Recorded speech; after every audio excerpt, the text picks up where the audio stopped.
Well, good evening, everyone. My name is John Highbush, and I have the honor of being the Executive Director of the Ronald Reagan Presidential Foundation. I want to welcome all of you to the Reagan Library and thank you for joining us tonight for what I know is going to be a special occasion. First, I'd like to ask all of you to please stand and join me for the Pledge of Allegiance.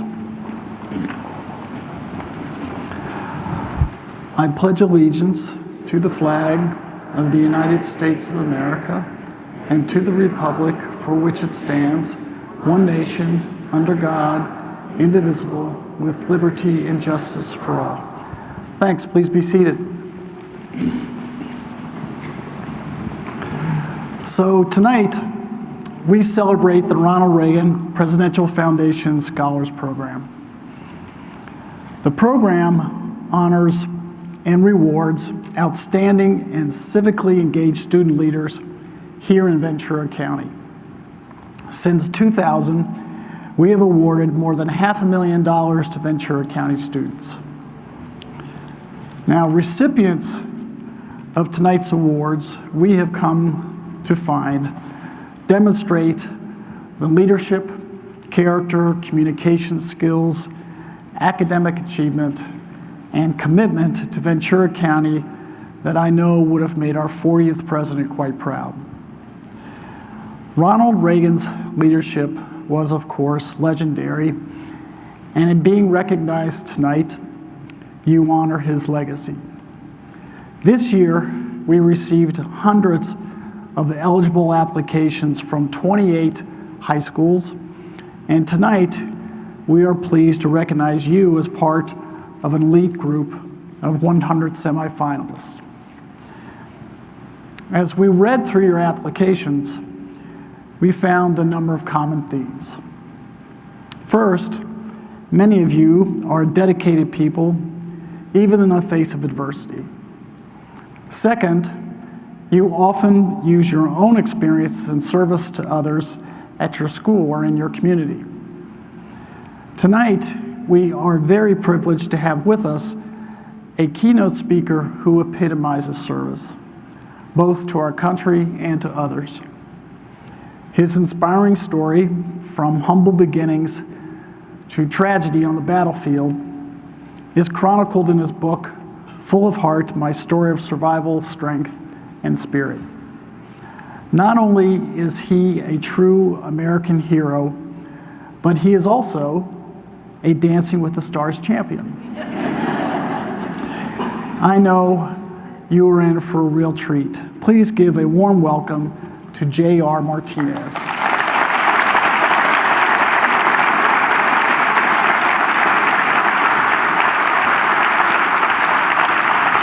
Welcome down.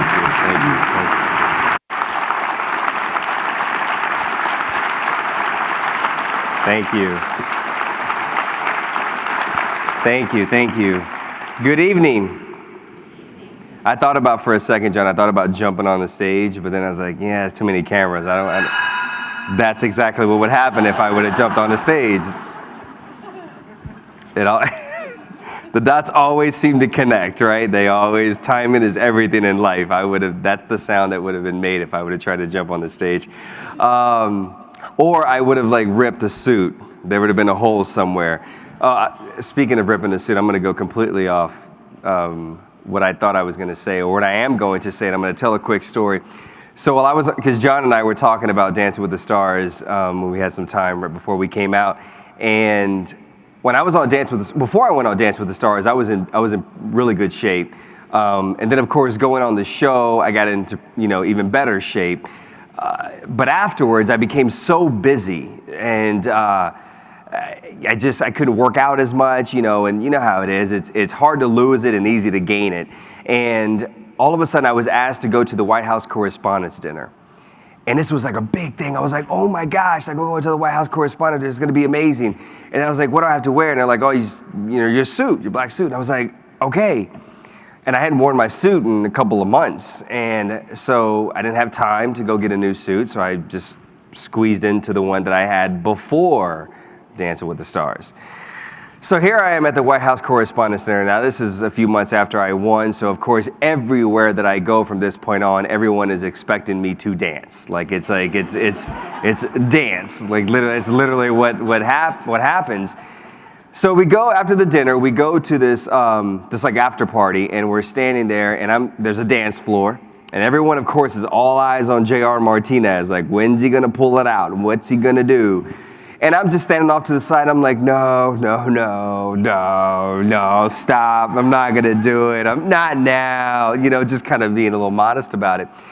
And finally, this girl comes up to me, and she's like in my face. And she's like doing all this stuff. I mean, getting down like in my face. And I was like, oh, okay, it's cute. It's cute. I'm kind of going along with it. Then all of a sudden she does some move, and the whole crowd goes, oh. And I was like, that's it. That is it. Now I have to pull out the moves. Now I have to pull out the trophy moves, right? So I'm doing this move, and all of a sudden, I go to a squat, and I hear like a tear. I'm like, it's loud. There's a lot of music going on. It's just the music, maybe. I don't know what it was. I ignore it. I keep dancing. Well, all of a sudden, over the microphone, they call me up to the stage, and they're like, oh, Jared, I want to take a picture with you. And I was like, great. And I take the picture with the guy that was like DJing, and as soon as I'm getting off the stage, his security guard is like his bouncer, big guy like this. And he's like, hey man, he taps me, and I was like, yeah, what's up? And he says, I just want to tell you that your pants are split in the back. I'm trying to be cool here, so I'm like, yeah, no, it's no big deal. No. And I walk into the bathroom because I was like, oh my gosh, I felt something, for the last few minutes, I felt something, but I was just ignoring it. So let me go to the bathroom. And I go into the bathroom and I look in the mirror, and literally my pants are split from the middle all the way down to the back of my knee. That's how bad it was. So needless to say, if I would have tried to jump on the stage, maybe it would have happened again, maybe.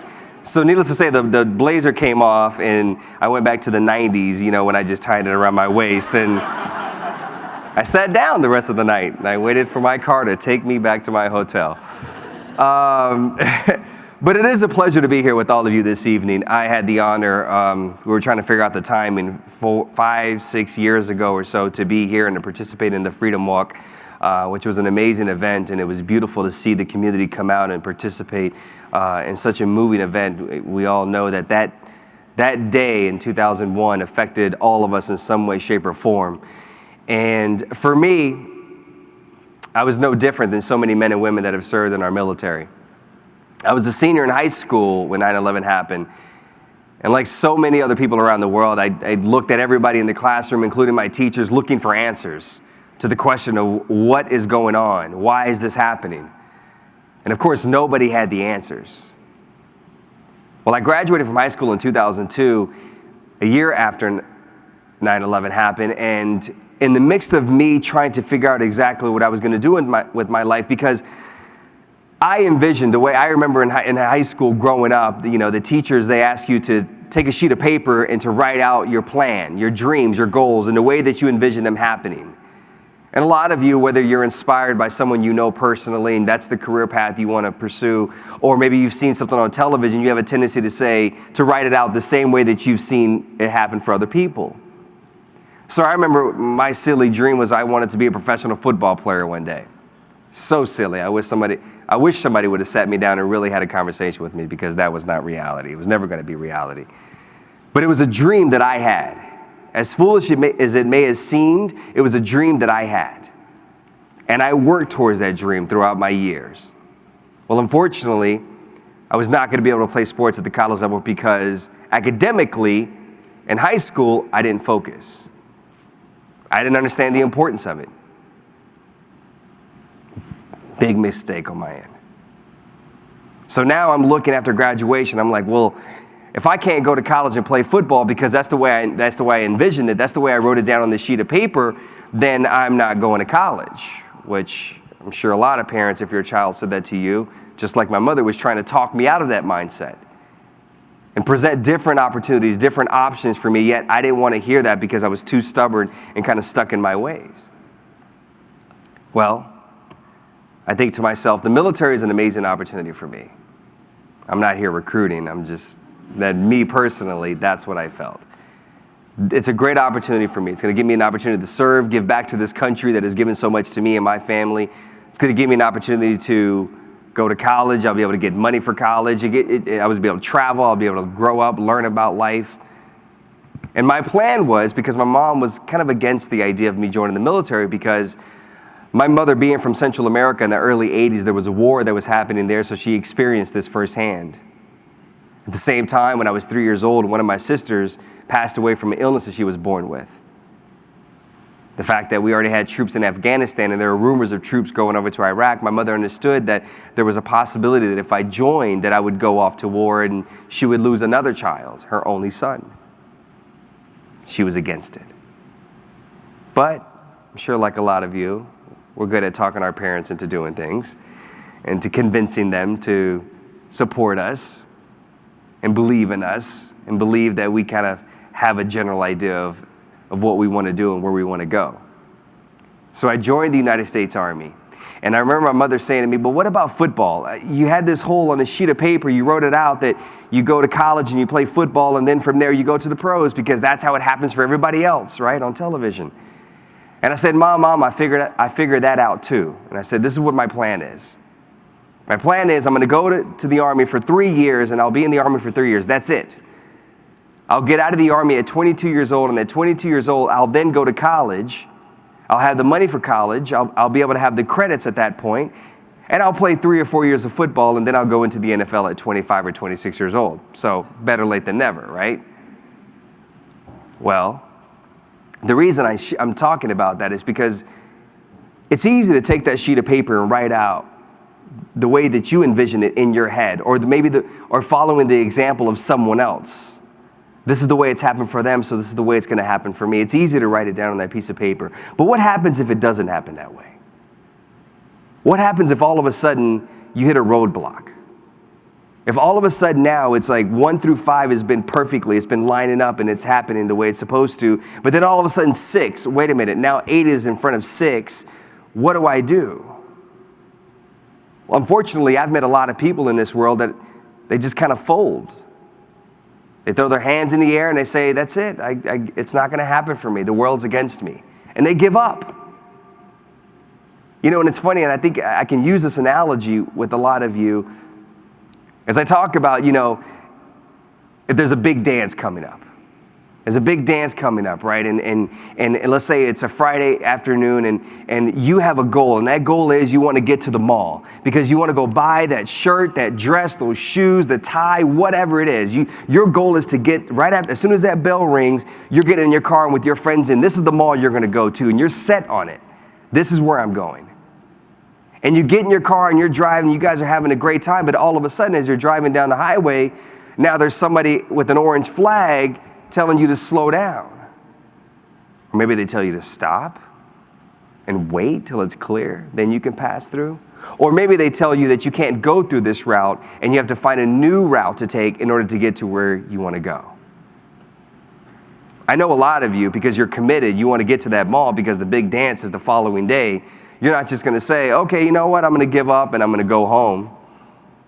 No, you're going to figure it out. You're going to get on your phones and you're going to Google and you're going to find a different route to take to ultimately get to that store. To get to that store that you envisioned, that you wanted to go to in order to buy whatever it is you wanted to buy. Well, let's say you take a different road. All of a sudden now you're on a different road and maybe you see a store that you didn't even think of before and you're like, oh, wait a minute. This store has what I'm looking for and so much more. And maybe I don't have to drive as far. And you get what you need and you go back home. The point of that analogy is simple. It's all of us have a goal. All of us have a dream. And it's important to have a dream. It's important to have a goal, no matter how silly as it may sound at times. But understand there's going to be a time in your life where you're going to have to take a different route, the untraditional route. The road to success is always under construction. But the question that you have to continue to ask yourself is, how am I going to adapt? How am I going to adapt? Am I willing to adapt? As I say to people all the time, change isn't bad if you're willing to adapt. I understand that concept. Because when I was 19 years old and I was deployed to Iraq, and then the war starts, and a couple of weeks after the war starts, on the 5th of April of 2003, I'm driving a Humvee through a city called Karbala in Iraq, and the front left tire of the Humvee that I was driving ran over a roadside bomb. Ran over a roadside bomb. The other 3 soldiers that were in the vehicle with me were thrown out of the vehicle, all walked away with minor injuries, yet I was trapped inside the vehicle, and his vehicle was now engulfed in flames. 19 years old. 19 years old, and within those minutes that I was trapped inside of that vehicle, I thought that I was going to die. Luckily, I was pulled out of the vehicle by 2 of my sergeants after being trapped inside for 5 minutes. Immediately, I was taken to a local medic station set up in Iraq where I was put into a medical-induced coma, and I was taken to Launcesville, Germany, and I had surgery there. And once I was stable, they put me on a plane and brought me back to the United States, and I went to San Antonio, Texas, to the burn center for the military. And I was still in the medical-induced coma, and I came out of my coma 3.5 weeks after I was injured. Still 19 years old and waking up to a voice of a man who I had never met in my life, and he says to me that I'm in San Antonio, Texas, and he's explaining to me what happened. And the following day, he comes into my room, and he comes up to the side of my bed, and he starts to explain to me of what the severity of my injury and what the rest of the recovery process is going to look like, and the plan that him and the team had for me. Now, all of a sudden, that piece of paper, 9 didn't come before 6. Now, all of a sudden, something completely different jumped ahead, and now it was at 6. This was not the way I envisioned it. This is not the way I wrote it down on that piece of paper. There was a lot of the questions of why, and I think all of us at some point in this room have asked that question, why, and maybe some of us are going to ask that question in our lifetime. And I asked the question several times, why, to everybody that I came across. Whether it was my doctor, my nurse, my mother, my therapist, whether it was the chaplain, didn't matter who came into my room, why?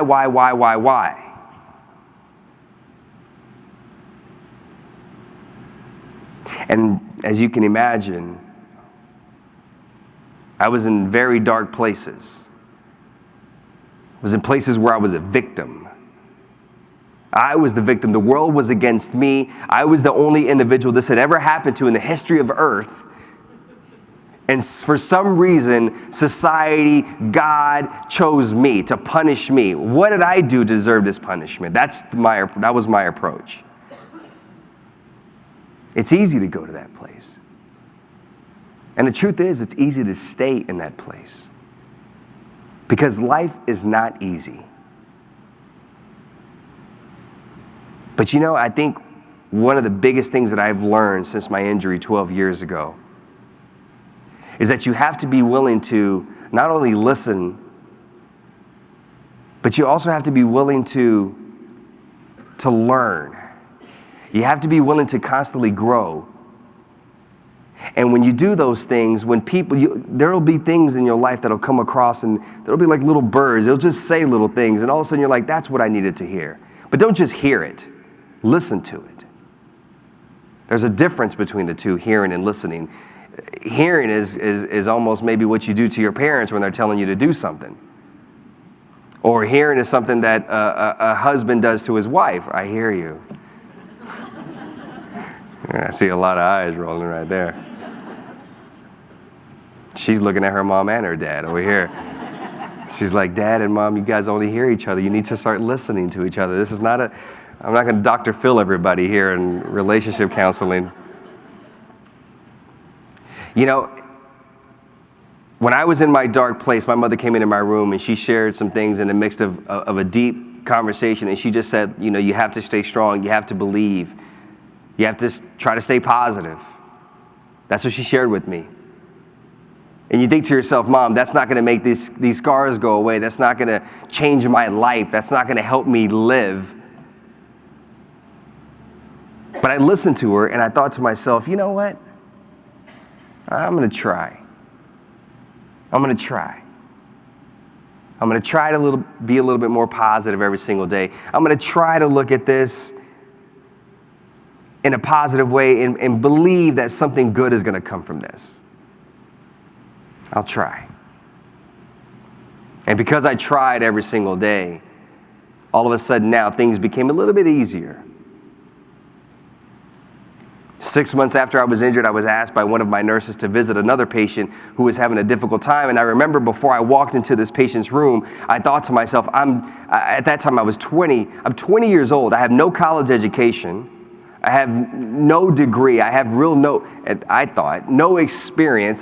What am I going to share with this individual? And to my surprise, after talking to this patient for 45 minutes, when I walked out of the room, he just completely turned his whole demeanor had changed. And I thought to myself, this is what I'm going to do. Every day between my own appointments, I'm going to visit other patients. That's what I'll do. And I started visiting patients every single day in between my own recovery process. And what happened was that sparked me into doing interviews in San Antonio locally. Then I saw that there was an issue when it comes to me being a veteran. I saw that there were issues and gaps within the veteran community. And I was passionate about, I needed to not just talk about the solution constantly with the rest of my peers. Instead, there needed to be a solution, and I wanted to be a part of that conversation. So I joined up with an organization, became a spokesman, started traveling, talking about this organization that was helping veterans and their families. Needless to say, I was doing more press.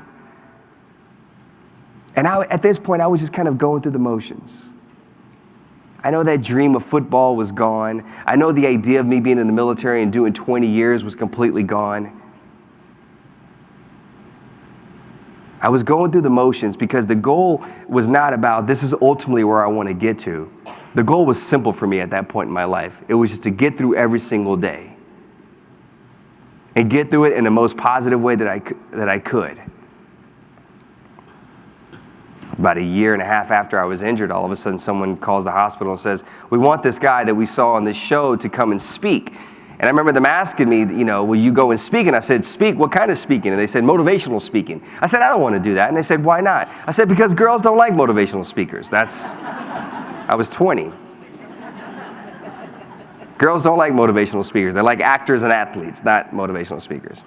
And I was like, why would I want to do that? And they said, what do you mean? I said, because what do you see? And I asked the person, I said, have you ever been to one of those like motivational speeches? She said, yes. And I said, what do you normally see in the audience? And she said, people. And I said, what are those people doing? And she says, I'll cut you off. I said, they're doing this. So why would I want to be that guy that's on stage? Well, again, it was an opportunity. It was a door that was in front of me, but I was creating that resistance. I was creating that lock. I was closing that door on my own. Finally, I said, I got to trust myself. I got to trust this individual, and I got to go through it. And I walked through it, and after my first speaking engagement, I fell in love, and I said to myself, now, because my goals were simple, just getting through every single day, now my goals have expanded. Now I got a new sheet of paper. A blank sheet of paper, and now I'm writing ultimately where I want to end up is I want to be the best motivational speaker that there is. That was my new goal. And I worked hard. And it didn't come easy. You would think that somebody that has been through so much that it should come easy, right? No. No, life does not judge. Life gives to those that are willing to work for it. When I got out of the military, I remember, right before I got out of the military, because when I joined the Army, I bought into this concept of service. I love service. I love what it's about. There's a secret that most people don't understand about service, but once you get into it, you learn it very quickly. Is that you get in to serve other people and to do for other people, yet the person that receives the most benefit is actually you. When I was injured, I thought to myself, service is gone. Service will never be a part of my life again because I can't go back to Iraq and be with my friends and continue to finish out our tour and serve our country. But I learned very quickly that I can still serve in a different capacity. I learned that the uniform that I was going to wear for the rest of my life were going to be the scars that I have on my body. I knew that the weapon that I was going to have was not going to be the weapon that they issue you in the military. It's going to be my weapon now are going to be my words. One of the biggest things I think I could share with all of you as you embark on this next level of this journey and this new chapter in your life and this exciting chapter in your life. You know, I forgive me, I forget your name. We were talking, Catherine. Catherine, we were talking here a few minutes ago, and she was telling me how she's from here, but when she graduated, she decided to go to University of Illinois because her fear was to go to a public school. And she finally said, you know what? Everyone else wanted me to stay here. Everyone else had this vision and that vision for me. But it's not what I wanted. And she faced her fear and she went to Illinois. It's cold. That's the first thing I think of. I mean, fall clothes are pretty cool and they're nice and everything, but no, I'm good. I don't want to live in Illinois.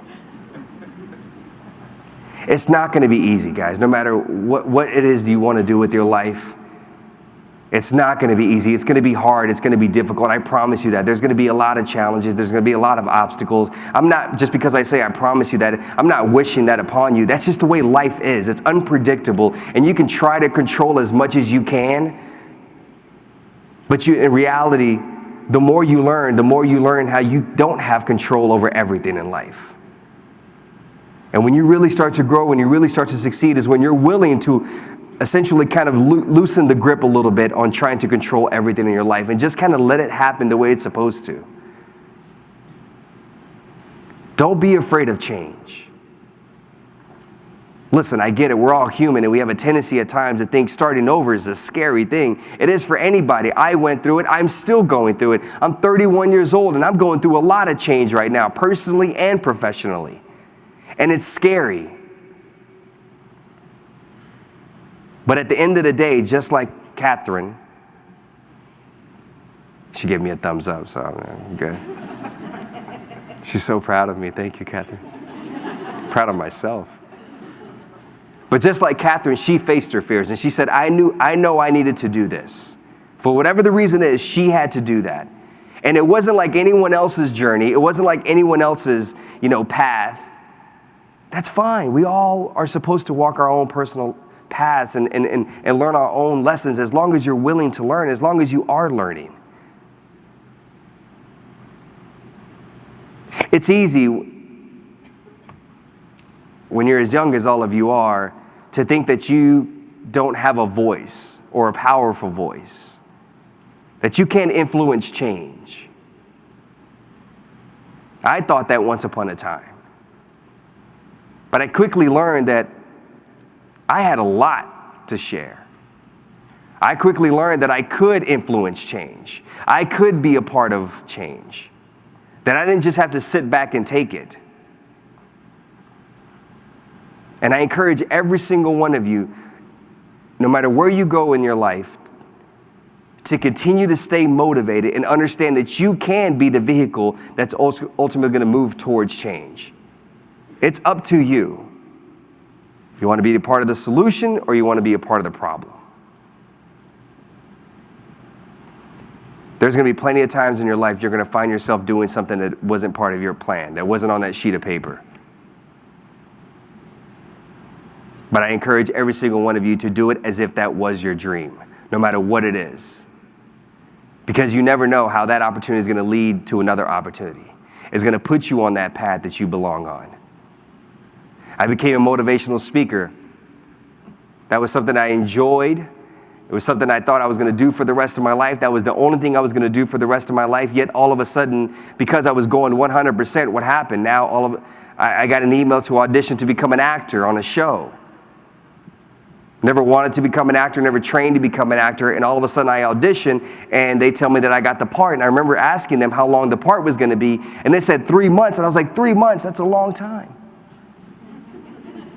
This wasn't a part of my plan. This wasn't on that sheet of paper, yet I came to work every single day. And trust me, I was afraid because I was not an actor, and yet I was going to be working alongside all these amazing, talented individuals. But I knew I had something to offer, and I came to work every single day with my attitude, with my smile, and my willingness to learn and to grow. And I did my job every single day as if this was ultimately what I wanted to do with my life. And because I came to work with that mentality every single day, I was not on the show for 3 months. I was on the show for 3 years.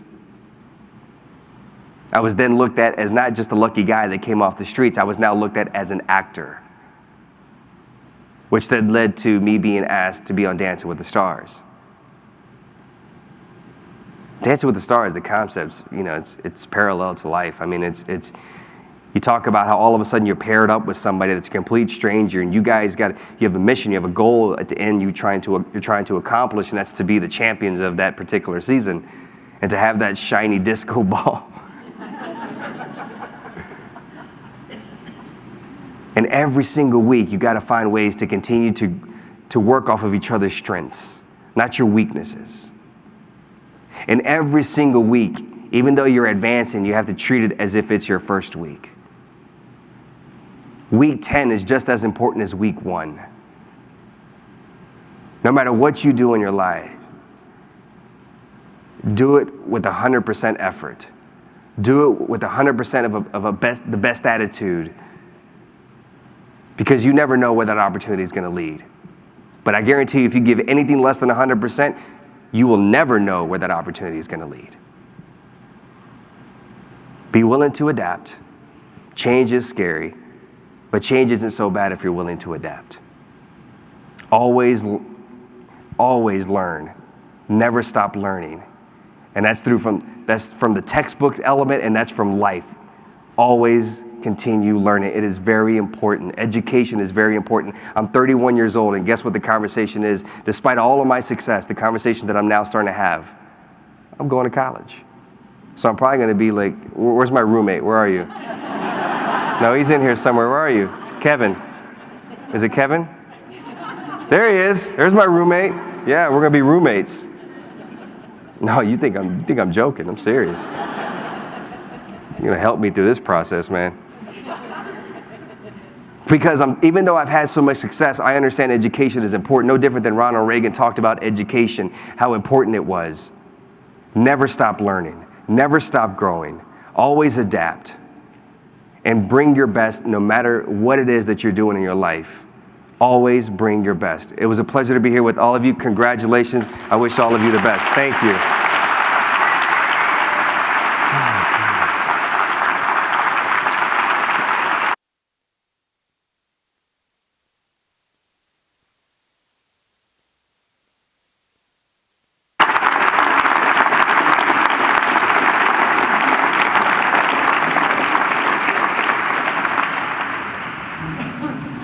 Wow. Well, thanks, JR. On behalf of the Reagan Foundation, Mrs. Reagan, and I'm sure everyone here, we appreciate your service, your sense of spirit, your sense of humor, and everything you've done. So thanks again. And your dancing ability.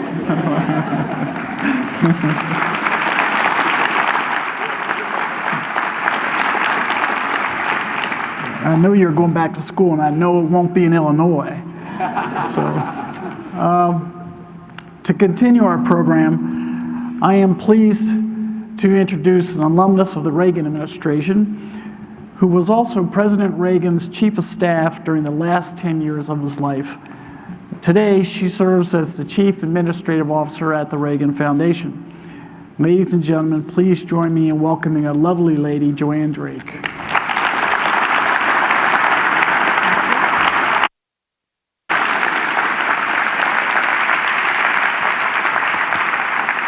Thank you. I was really hoping JR would bring that mirror ball. Next time. It really is an honor for me to participate again in this scholarship program. Not only do we have a great speaker, but a room full of inspirational students. Tonight's presentation of awards would not have been possible without the efforts of our Scholarship Selection Committee, all under the direction of our program manager, Erin Korsfall. As I call your name to the committee members, would you please stand to be recognized? The Reagan Foundation's representatives include Anthony Penny, Janet Tran, Elisa Whiteley, Brianna Gessler, Jim Johnson, Alan Kay, John Laney, Melissa Giller, and Mark Fitzpatrick.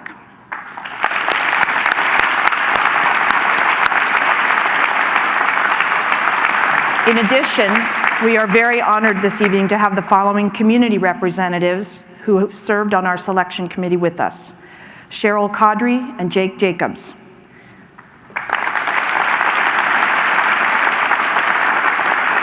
Two more selection committee members could not join us tonight, J.P. Lake and Shannon Gillespie McComb. I would like to point out that Shannon is a 2013 Ronald Reagan Presidential Foundation Scholar and is currently studying at Rensselaer Polytech Institute. One of you may be asked to be on this committee at some point in the future. Finally, I would like to recognize another member of our senior staff who's with us tonight, the person in charge of signing the scholarship checks. Very important, our Chief Financial Officer, Glenn Baker.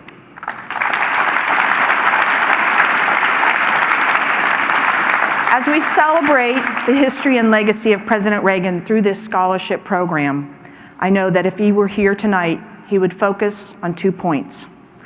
One, he would be honored to meet J.R. Martinez, and I dare say, would be looking for an opportunity to snap a salute. And two, the President would be looking toward the future with the utmost optimism and confidence in our country based on the students who participate in this scholarship program. To give you a sense of the level of talent recognized by the Ronald Reagan Presidential Foundation Scholars Program, here's a glimpse at the scholars we rewarded 1 year ago. So you were a childhood cancer survivor. Mm-hmm. How does kind of going through something like that shape your outlook? It shaped everything about who I am and who I stand for. I was actually 2 when I had cancer, but it's shaped everything I have been since then. I actually was supposed to be a special needs child if I were to survive. I had a neuroblastoma and also brain disease called obstacle-less myoclonus syndrome. And I just have always known that I was, like, God had saved me for a reason and that there's like a higher purpose to why I'm alive. And since I was about 12, I've done public speeches and just have really talked about my story. And I've given back since I was like 3 years old too. I've had lemonade stands and my parents hosted golf tournaments, and we've always raised money for Children's Hospital Los Angeles, which is where I was treated. And I just think it's an amazing place. They perform miracles every day, and I still do public speeches. And last year I spoke at the Children's Hospital Los Angeles Gala and spoke before over 400 people. And it's just a part of everything who I am, and that's why I give back, and that's why I think it's so important to help others, and then furthermore to help the environment. As a leader, sometimes I feel that a challenge, particularly with the youth group, is getting the youth comfortable to speak. We're in these intimate tables where I'm the leader, and then there's a group of 9th and 10th grade students, and it's a Wednesday evening, and they're a little bit more introverted sometimes. So it's sometimes challenging to get them open and excited to start speaking, but once you break that barrier and they're willing to share, then that's when it becomes interesting and exciting. But overcoming that barrier is sometimes a challenge. My interest in science has really started at a really young age. When I was little, I used to take apart different things around the house, like telephones or alarm clocks, just different things, and that really got me interested in just figuring out how things work. And I've been working at UCLA doing research since the summer before my freshman year in high school. I've basically done a different research project every year. My first year I worked on biomolecule delivery. I've also worked on looking at the impact of different protein inhibitors on the cytoskeleton, finding optimal drug cocktails, so basically very efficient drug treatments for breast cancer. And my most recent project was in chemistry and nanomaterials, looking at complex pattern self-organization. I've used this research to present at an international conference last January, as well as competing in science fair at the county, state, and international levels. Being president was definitely something that, I don't know, I've been in ASB student government ever since my days in elementary school. It's always something I've been motivated to, knowing that I'm making a difference in the school, whether it's big or small. And my sophomore year, I decided to join the student government at our school, and I loved it. I loved it so much that I decided, okay, take it to the next level, run for student body president. And I did, and I won, and it was quite a daunting experience, you know, being up there and trying to run the school or run the class and everything, and you know, plan school activities and whatnot. But it's something that I'm really passionate about and I really enjoyed doing. When I was a freshman, I went on my first medical mission to Sierra Leone, Africa, with a group that was based out of my church that does medical missions, where we run a free clinic and just invite people from the community to come in and treat them, and then we invite them to church services that night, and we partner with a local church. This year I was actually the president of Key Club, and I was the former secretary. In the past, our club was kind of not very active, so this year my big goal was to make our club active and to make everyone excited about service. So what we did this year was we started a gift wrapping fundraiser where we gift wrap for teachers and faculty members at our school. For my school newspaper, I still am, the news editor. Co-news editor, actually, which is a really big job, especially because news is the one section of the paper where you have to be on top of everything all the time, because you never know when something's gonna break and when you're gonna have to know what to do.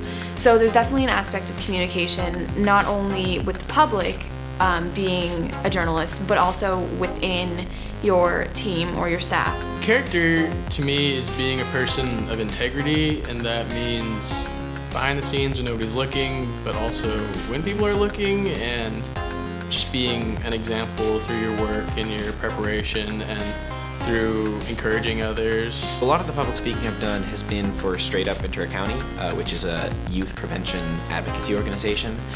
So it started just focused around binge drinking, and it's expanded towards drunk driving, prescription drug abuse is a big thing we do, so we've sort of spread out what we do there, and so I've been sort of the lead youth advocate for that. I think communicating is a lot about integrating others' concerns into how you're expressing your opinions. I'm a captain of my mock trial team, and it's a team of about 12 girls, and so obviously there's a lot of different opinionated people and different concerns that are on that team, and as a captain it's my responsibility to address everyone's concerns and integrate them in a way that is possible and can be successful for the team. As a leader in speech and debate, I've also done that as well. Communication is also, to me, about effectively arguing and understanding the ideas which you're expressing to the people, because if you're miscommunicating knowledge, it's obviously going to misinform the public, and as a potential communicator, I think it's extremely important to look at this detail. Commitment to community is sacrifice. There's a lot of things you have to give up to really do something major for your community. For me, I was really interested in the obesity and vitamin D deficiency in my community, so I started this community garden to really promote healthy living and shine light on the different deficiencies that are prevalent in this country. So I had to sacrifice my time and really go out there and start something different and help people live healthier.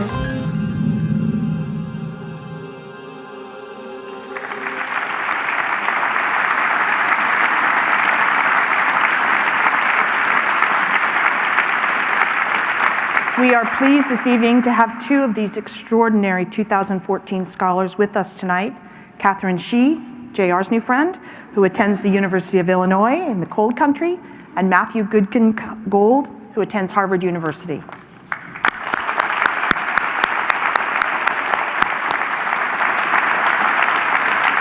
We are very proud of you, your entire class, as we are proud of all of you here this evening. These students and thousands of other Ronald Reagan Presidential Foundation scholars have sat where you sit tonight, bright, young leaders driven to advance themselves, their families, and their communities. Scholars, tonight we are celebrating your accomplishments. But before we recognize you, I would like to acknowledge the family, friends, teachers, and school administrators who have encouraged and supported you throughout your education. Parents, teachers, counselors, principals, superintendents, and other guests, please stand so we can recognize you.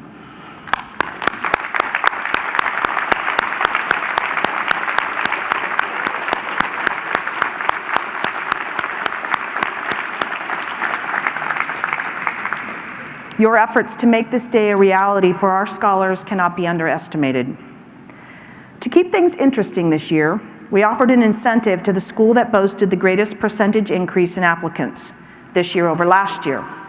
We are pleased to congratulate Buena High School for earning this distinction and a $100 Staples gift card for their school.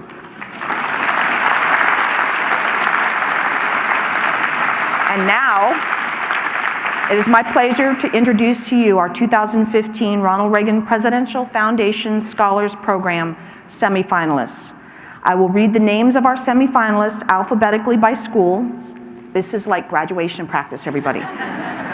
Students, when I call the name of your school, please come quickly to the side of the stage on my right, your left, and line up in alphabetical order. We do have some assistance if you're still struggling with the alphabet, okay? We will start with the applicants from Adolfo Camarillo High School, so you should be up and moving. However, the applicants from Buena High School, Foothill Technology High School, and Grace Brethren High School also may begin lining up. As I announce your name, please walk up onto the stage to receive a small gift for participating in our scholarship program. Parents, we do have a professional photographer here, but you are more than welcome to come closer to the stage as your child is presented with their gift. Every student will also receive a Ronald Reagan Presidential Foundation Scholars Program Certificate of Distinction, which you can pick up during your dinner, on your way to dinner at the table in the back. And now, the 2015 Presidential Scholars. From Adolfo Camarillo High School, Michael Maper.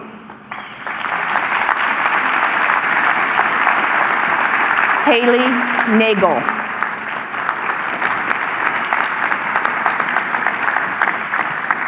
Sarah Nagel. The applicants from Lorena High School and Moore Park High should line up. From Buena High School, we have Melanie Campbell, Madison Stott, Amber Walton, and Cameron Wilkinson. From Foothill Technology High School, James Flores, Jameson Ma, and Madeline Riddle. From Grace Brethren High School, Olivia Gillingham, Emily Jordan, Jamie Lee Rude, Amanda Souza,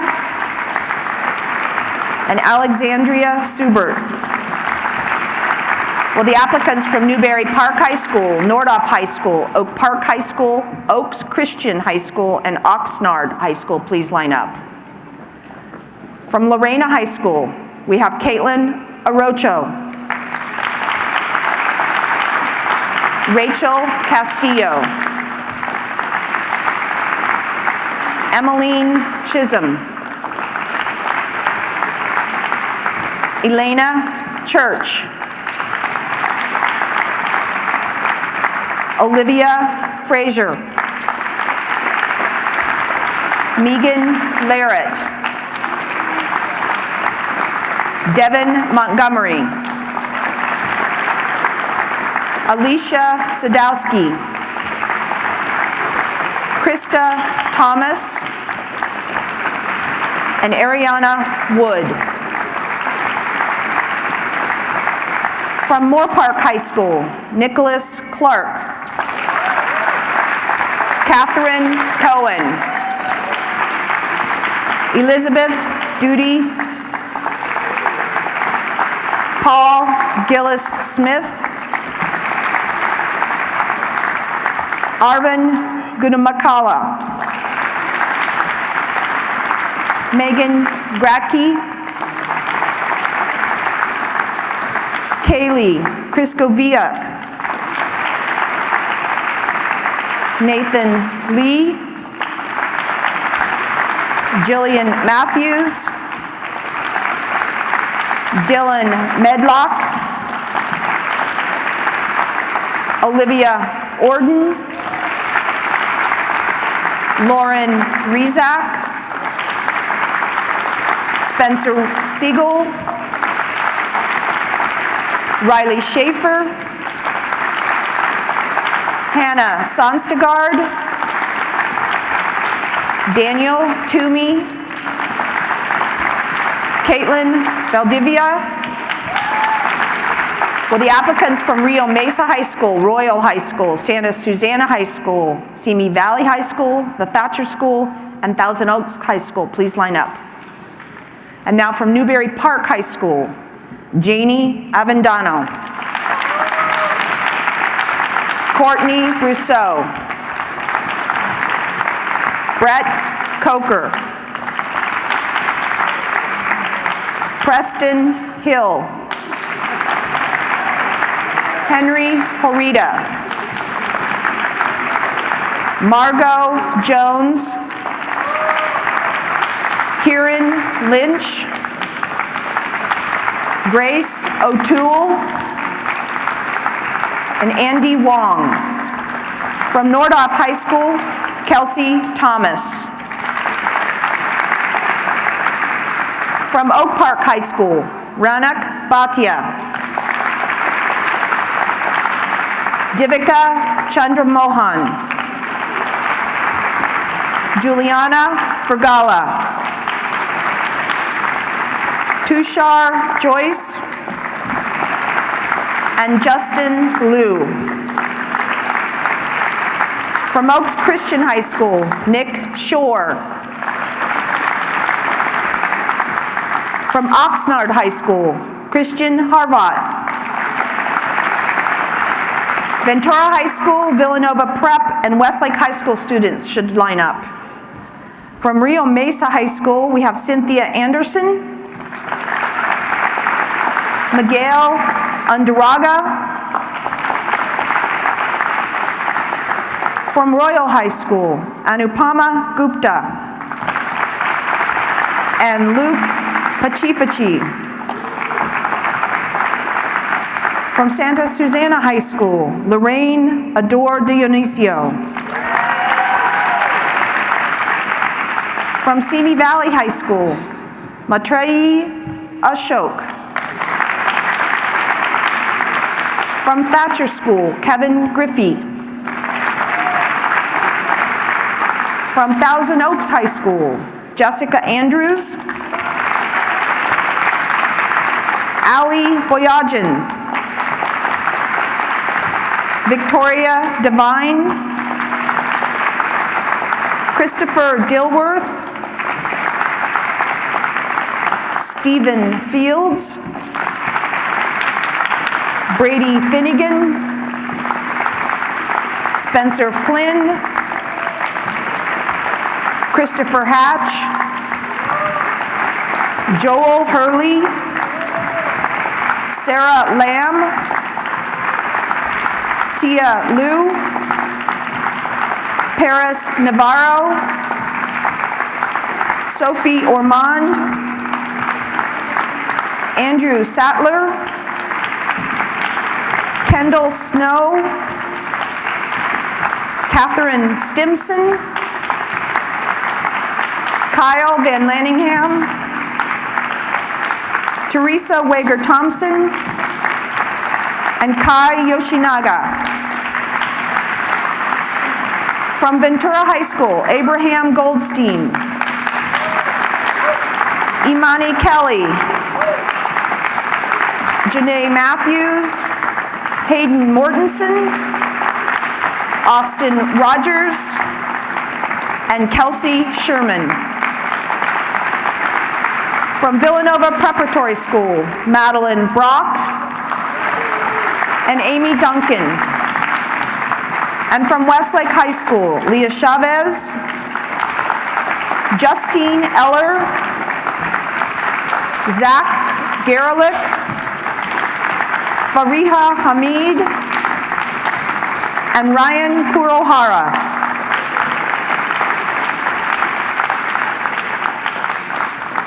Congratulations to all of you.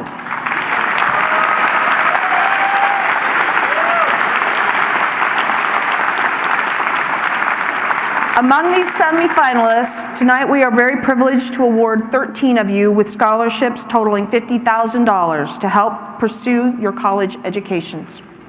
Our first award is a $1,000 honorable mention scholarship for Best Video. When I call your name, students, please come up to the stage. Talented in the arts, this student balances extracurricular activities, commitment to faith, and community service. This award-winning dancer excels in academics and shares knowledge with others as an associate teacher at her school. Most inspiring, this student says, "I learned that I'm happiest when I'm serving others." This awareness came as she served as president of her school's Interact Club, where she enhanced service opportunities for her peers and also honed her leadership and communication skills. We are extremely proud that this student is also one of only a few high school students who have successfully completed the requirements for the Ronald Reagan Student Leadership Program. From Nordhoff High School with plans to attend Brigham Young University in the fall, please congratulate Kelsey Thomas.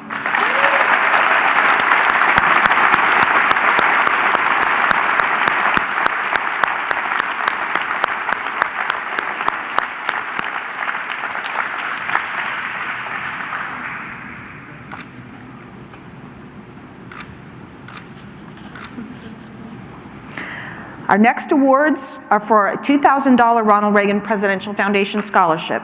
Again, when I call your name, please come to the stage. The first $2,000 recipients' volunteer hours are almost too numerous to count, and we did have trouble counting them. Drawn to opportunities to serve and advocate for others, this student has impacted underserved local children and has been involved in local, state, and national politics. A well-rounded student, this recipient balances time among work, religion, track and field, and other commitments. This recipient's award-winning participation in Junior State of America and mock trial will serve him well as he pursues a career in politics. From Westlake High School, the student will head across the country to the University of Maryland in the fall. Please welcome Zach Garelick.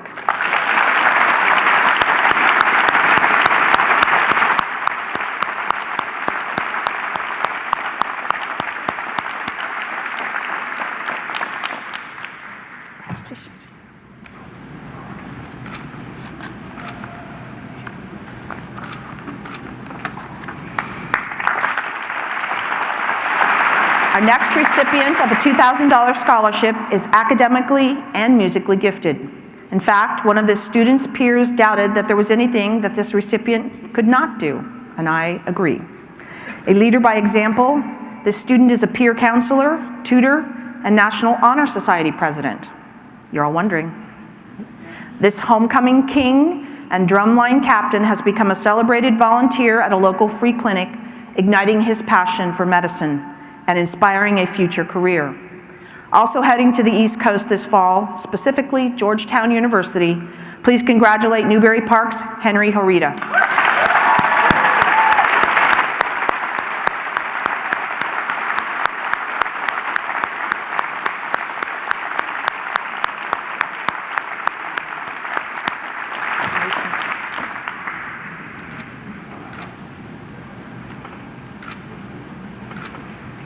JR, you're paying attention, you're choosing your roommate here, right? Yeah. Our next awards are for a $2,500 Ronald Reagan Presidential Foundation Scholarship.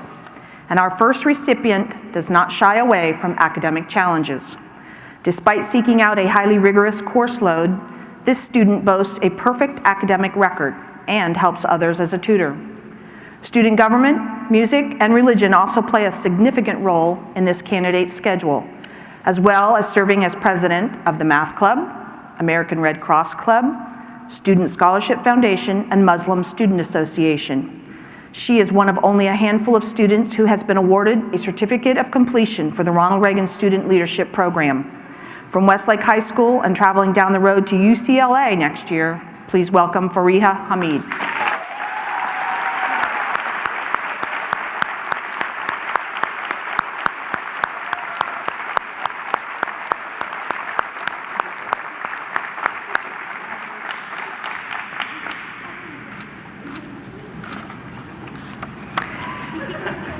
teacher cites intellectual curiosity, dedication to learning, and enthusiasm in everything as keys to this next $2,500 recipient's success. Devoted to student government and school ministry activities, this recipient manages a 4.0 GPA and tutoring responsibilities. A member of her school's undefeated league champion varsity tennis team, this student has served locally at Los Robos Hospital and also internationally on a service trip to Costa Rica. Also planning to attend UCLA in the fall, please congratulate Lorena High School's Megan Larrett.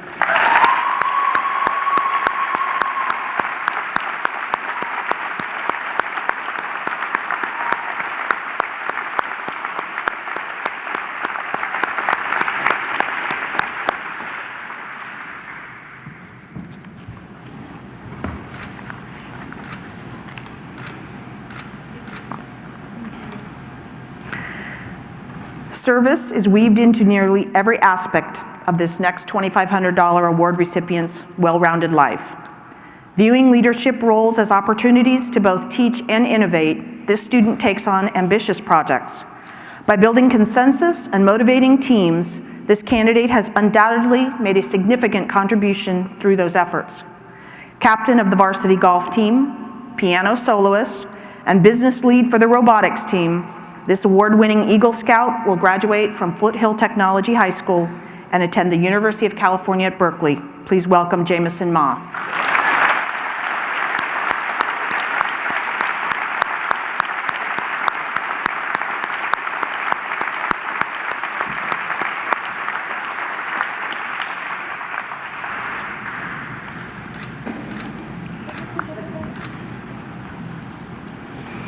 Our final recipient of a $2,500 scholarship has been a dancer, class president, and a leader in Future Business Leaders of America.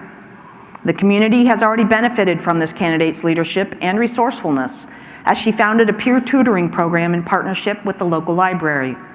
With a lofty career goal in pediatric oncology, this recipient got a head start in the medical field with an internship last summer. Ranked #1 academically in her Moore Park graduating class of 456 students, and with plans to attend Emory University in the fall, please welcome Olivia Orden.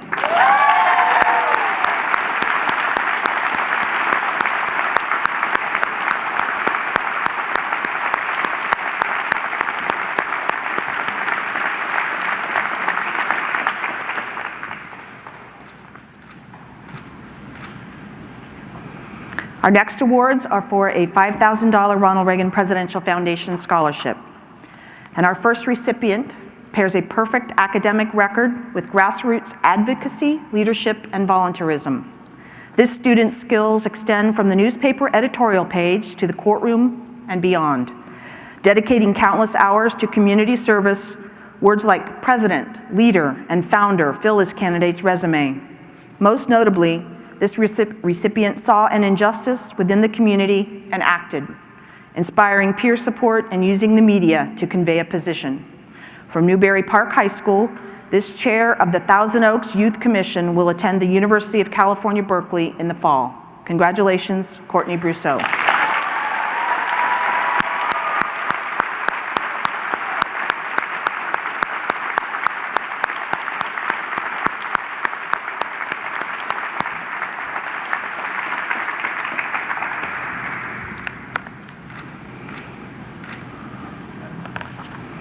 Our next recipient of a $5,000 scholarship is a devoted contributor to Mock Trial and Future Business Leaders of America.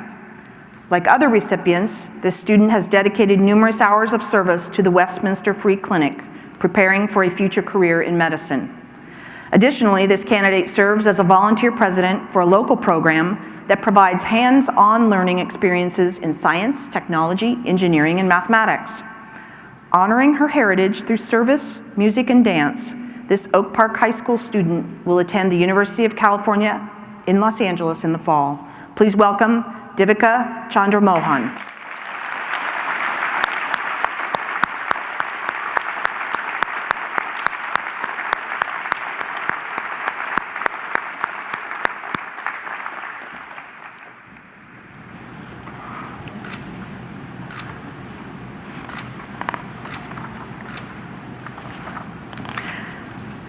Our next $5,000 recipient is a student, athlete, and community organizer.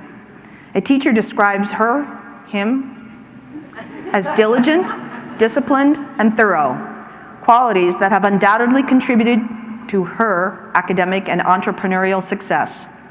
With faith as a backdrop, this recipient has extensive involvement in community service, most notably founding an organization to support the local homeless population.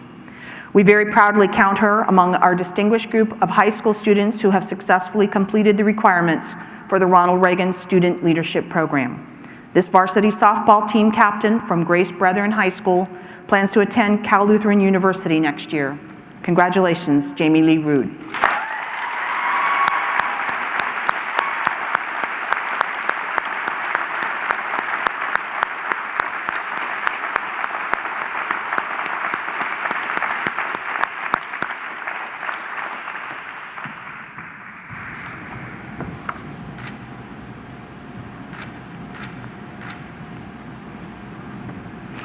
Our final $5,000 scholarship recipients' life experiences provided an awareness of poverty issues that have evolved into a passion.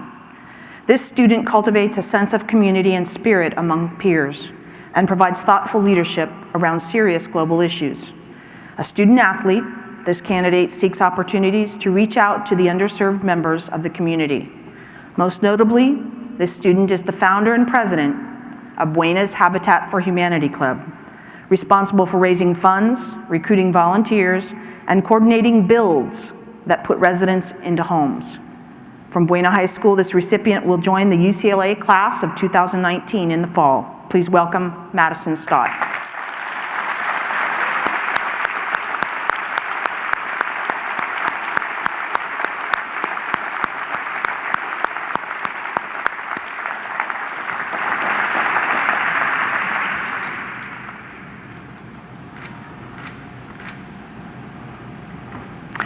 Our next and final two awards are for those students receiving a $7,500 Ronald Reagan Presidential Foundation College Scholarship, plus an additional $500 grant for the teachers of the recipient's choice.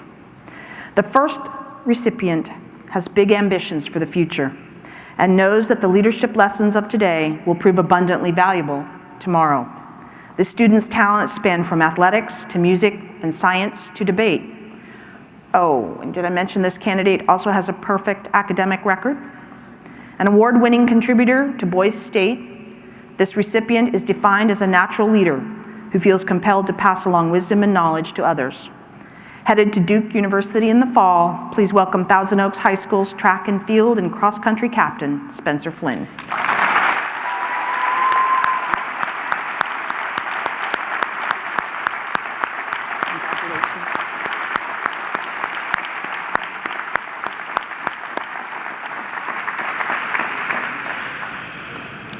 And our last award, folks. Our final recipient uses leadership and influence to inspire others around the greater good. After getting involved in local politics, this student quickly learned valuable lessons in compromise and advocacy and has made significant contributions on key issues. This student has earned accolades in Junior State of America and the Congressional Youth Advisory Board and has served as captain of his school's mock trial and varsity tennis teams. From Rio Mesa High School, we know this recipient will make us all very proud at Harvard University in the fall. Please congratulate Miguel Unduraga.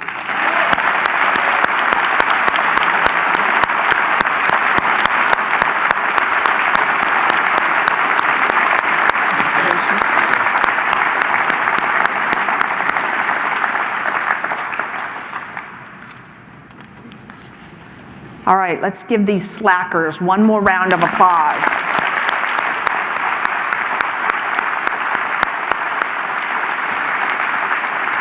To the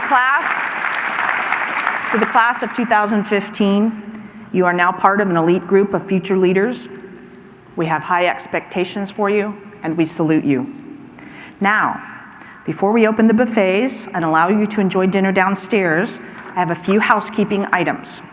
First, we hope that you're enjoying your time at the Reagan Library this evening, but that you will visit us again to discover more about Ronald Reagan's service to our country. As such, we are pleased to present each semifinalist recognized tonight with a 1-year complimentary student membership in our Friends of the Reagan Foundation membership program. Details about activating your membership are included in your printed program. As soon as we conclude here on the stage, we would like to request that all the semifinalists join us in front of the mural for a group photograph. This screen will be removed, okay? There's a mural behind it. First, we're going to take a photograph of all the 100 semifinalists, and then we'll take a photo of the recipients of the scholarship awards. The sooner we can all gather, the sooner you can enjoy your dinner. Parents, please, please, if you would do me a favor, if you can step back from the mural as we're assembling, that will assist us all in gathering quickly. We have no problem if you want to take a photograph while we're doing this, but we do have a professional photographer and we need space in order to get all 100 candidates in there, okay? And instructions for ordering the photos that are going to be taken are also in your printed program. Hang in there, a couple more. During dinner, if the recipients of our scholarship awards would take turns sharing some thoughts on camera, we would love to highlight your accomplishments for future years, just as we did this evening. We'll have staff meet up with you and take you to the interview locations. You and your guests also may now continue to tour Air Force One if you did not get a chance to do that, and please do that, okay, because it's a special place. And I've had a number of people already ask me if there's a place and a way to get a copy of JR's book. And yes, we can provide that. Right over here, Father's Day is coming up. Everybody, pay attention. Over near the windows, we have an opportunity for you to get a copy of it. And finally, before you leave this evening, please make sure that you stop by the table back here on their way to dinner to pick up your certificate of distinction. If you are a principal or administrator representing a school and you do not already have your stack, please also stop by the table to pick up the certificates for those students at your school who completed the application process but were not among the semifinalists. Thank you all again for joining us. Students, please now join us in front of the mural. Parents, you can take this time to pick up your child's certificate if you want. And then after the group photograph, please enjoy your dinner downstairs and have a wonderful graduation. Congratulations, everybody.